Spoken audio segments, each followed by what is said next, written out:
이재명 대통령의 개인 변호인을 헌재 재판관으로 여러분은 어떻게 생각하십니까? 아직 확정되진 않았습니다. 헌재 재판관 최종 후보군 3명 보시죠.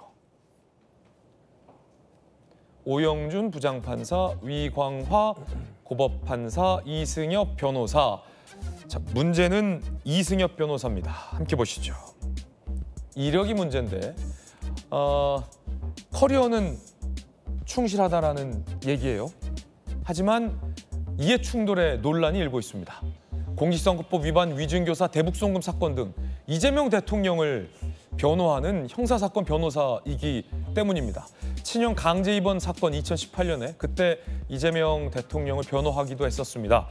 왜 이게 논란이냐면 야당에서는 이제 공직선거법 관련해서 대법원에서 유죄 취지로 파기환송이 됐고 파기환송심 재판을 앞두고 있는데 야당에서 이른바 재판중지법 등을 통과시키게 되면 결국 이 재판중지법 등이 헌재로 올라가게 될 텐데 그때 이 사건을 변호하고 있던 이승엽 변호사가 만약에 헌재 재판관이 된다면 그 재판중지법이 위헌인지 아닌지를 심사하게 돼서 이해충돌이다라고 야당에선 문제 삼고 있습니다.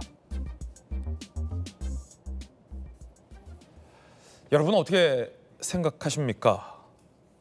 자, 검사 출신의 곽기태 의원님 어떻게 보십니까? 예, 지금 그 헌법재판소에서 원래는 그 재판에 대해서는 헌법소원 대상이 아니죠. 그런데 민주당에서는 그 재판까지도 헌법소원의 대상으로 하는 사실상 사심제를 하려고 하는 그런 법안까지도 지금 제출한 상태거든요. 그런데 헌법재판관으로서 이재명 대통령의 과거 사건을 직접 변론했던 변호인 출신의 재판관이 된다 그러면 사실상 이재명 대통령 관련된 사건이 혹여라도 헌법재판소까지 헌법소원 대상으로 왔을 때 이건 명백한 이해충돌 우려가 있지 않느냐 하는 이제 우려가 있는 것이고요.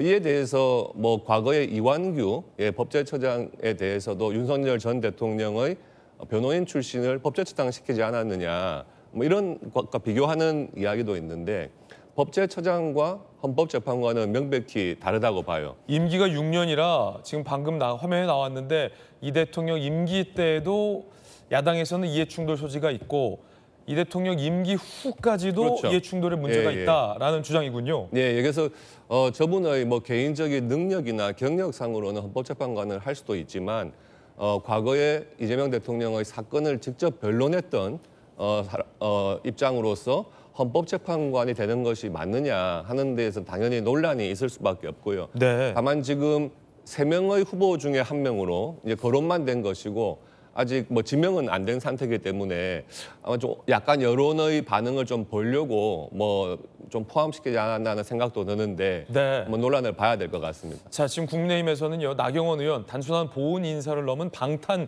보신 인사다. 장동영 의원 사법개혁이 아니라 사법부 힘 빼기를 통한 방탄이다. 김기현 의원 헌재 대통령 개인 방탄하는 하청 로펌 아니다. 판사 출신 의원들이 반발을 했습니다. 하청 로펌이다. 송원석 의원 명백한 이해충돌이 발생한다. 헌정농단이다라고 강하게 비판하고 있습니다. 자, 이에 대해서 대통령실 반박도 있습니다. 함께 보시죠. 뭐가 이해충돌이냐는 겁니다. 본인이 사건을 맡은 분들은 공직에 나가면 안 된다는 건지 어떤 부분에 충돌이 된다는 건지 이해 못했다라는 반문이 보도되고 있습니다. 조기현 변호사님, 대통령실에서는 이해충돌의 여지는 없다라는 뜻인 것 같아요. 어떻게 보십니까?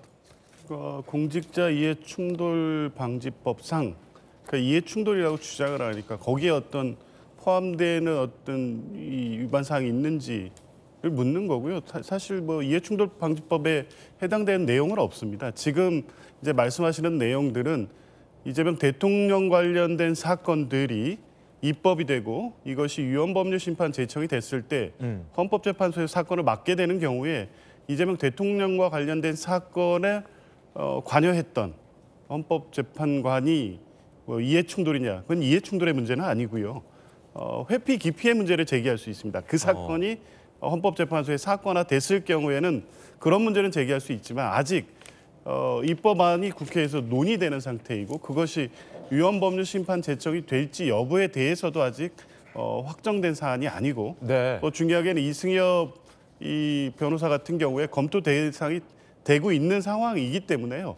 모든 게 어떤 하나의 전제 사실들이 다 완전히 됐을 때 자질의 문제가 있고 자기의 문제가 있다 이렇게 제기될 수는 있지만 지금 단계에서 단순히 이재명 대통령의 과거 사건의 변호인이었다는 이유만으로 자격이 없다 이렇게 비판할 문제는 아닌 것 같고요.